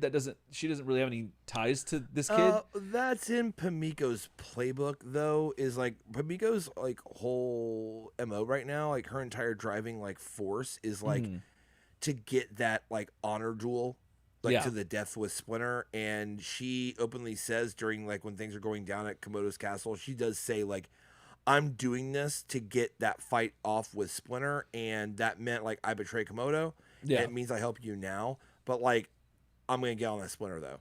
Right, it is in her playbook to abduct a child to affect the turtles enough to like give up Splinter in some way. Like she may think that they have some kind of ability to call him or know where he is. Yeah, so that gives Pamiko pretty good, like at least like motivation to do it. Yeah, because I don't see anybody else that we've met. I don't think we see Mako again. Mako, whatever we call him. We probably won't see him again. The Dragon Lord, I don't think he would have anything to do with this. So if it's somebody we've seen, I think it has to be Pamiko. But if it's a new character, it could be anybody. It could also be nobody if we want to throw nobody in here. So who knows? Nobody's dead canonically. So they have to do something with, unless that was a dream. Unless his death was a dream. Like they brought Splinter back and be like, Shredder be like, he's made of maggots. Oh yeah. Like maybe that would work. Maybe, who knows? So do you have any thoughts on this issue? No, I think it was really good. I think it was an issue that was supposed to be a big, like universe background builder. it feels to me almost like they were kicking the tires on what's canon today, like what's canon to this, not today, but like that makes it sound flippant. But what's canon in this day? What's canon in this series? Like it feels like they were really kicking the tires on that. They wanted you to understand that, like, no, Donnie's like gonna have a problem with that android's body. Like he's gonna have a problem with that suit, and that's long standing. They want you to know that Casey and April in the picture, and like Shadow's there, and it's really good, and and they're great. And they had to give you a fight because Image. I mean, that big eye in the top left corner of that book doesn't mean we're just gonna sit here and talk about our feelings. You know what I'm saying? Yeah, like, that's not what Image Comics means, especially in the 90s. Especially so in the 90s. You're gonna have your fight, but the fight was like a case of like. During the fight sequence, there was good tension because you were worried that Donnie was going to lose control of his body. And eventually he does, but in a very unexpected way because that's when they throw Casey in the loop. Right. So they do a good job of giving you your fight, but in the middle of that fight is, oh my God, it's Casey. Oh, he's back. Like, oh, that's nuts. You know what I mean? So they give you even something canonical and cool and world building in the fight. Yeah. Which I think is really good layouts and really good like writing and timing. Oh yeah. And then at the end you get that like that family. We call this family. So the book just keeps being really good. I don't know what to say. I keep waiting for like it to devolve into like X cups like galore and like people with like too many like pouches. Yeah. And it just and the turtles to all be like, yeah, like you just die, asshole. And I'm like, okay, like I'm done. Like I'm like we haven't even gotten a button. I'm out. Yet, so yeah. Oh no. Yeah. Okay. Yeah. You all right? I used my breathing on that one. Yeah. Yeah. I'm good. Sorry. So no, we've not gotten to button. But the but all I gotta say is, you know, like I mean, Casey's coming. And his family's there. I'm about it. Like it just keeps being good. I want to tell you guys. Like I heard Image was weird. I heard a lot of things about Image, like, oh man, Image, they really mess things up sometimes, and like they get really far out, bro. And I'm thinking like, when you read body count, you're like, is Image like this? Right. Because that all sounds like significant. Like that but this is just good. Yeah. And I'm really excited to read more of it. You know what I mean? Me too. So I'm a big fan. I'm a huge fan. And again, the humor here is just so well done. I think it's better than anything that Mirage has done. Not as a whole, but like the humor just seems like they get the turtles. They get comedy, they get subtlety and all this stuff. It's modern. I really appreciate it's modern. It. Yeah. I like it. Yeah. I mean, modern for the time. Absolutely. Like, so I think a little of that like kind of cracking wise, then the action, then some babes, then some whatever, like is a lot more their speed. Right. Kevin and Peter, when they combined to tell stories, they were typically more somber. Not that there wasn't humor sometimes, but they had a bit more of a somber feel to them than this book does. Yeah. So I love it. Yeah, I do too. Can't wait to see more. Yeah. 7 ahoy. You know what I'm saying? Ahoy. Exactly. Well, hey, did you love this? What did you think about this issue and the fight and Casey's mask? Like, what are your thoughts on that? Who do you think? Well, you might already know because unlike us, we are beholden to the premise of the show where we don't read ahead. We're in that journey. Yeah, we're on the journey. So don't tell us if you know who took Shadow, but if you have speculation because you're along the journey with us, let us know. You know, anything you want to know about this. Email us, turtlesoupshow@gmail.com. You could also find us on the home of the internet, turtlesoupshow.com. And if you want to join a bunch of other listeners and fans of the Turtles and the show, you can go to Facebook and join the Facebook group, Turtle Soup, and find us in there. Lots of cool people. Lots of news gets dropped there. A lot of cool stuff. Rate, review, subscribe if you're listening to the audio version of this, whatever podcast app or whatever it is. Please do that. That helps us out a lot. And follow us on Instagram, Turtle Soup Show with the underscores between each word. And if you want to go the extra mile, you can do that by going to patreon.com. Find Turtle Soup's done been making a podcast. And you can throw some pennies our way. And eventually you'll get some stuff because it takes a minute for me to make it and ship it out, which I believe all but 2 have been shipped. I've got them packaged. I just have to make a special trip to UPS, I think. And so, so everyone should be having it within the next week or so, all their rewards and stuff. Yeah. I was waiting. So there's that. And again, thank you so much to our patrons who we call family, and that we thank the Lord that y'all are not with the angels, but you are our angels, and we're your shadow. Does that work? And so thank you for throwing pennies our way and keeping the lights on and keeping us from saying clang. So we'll be back next week, I think. Yeah, next week, because it's not the end of the month yet. Nope. With issue number 7. And hope you join us then. And until then, Elsetime. Elsetimey. Woo!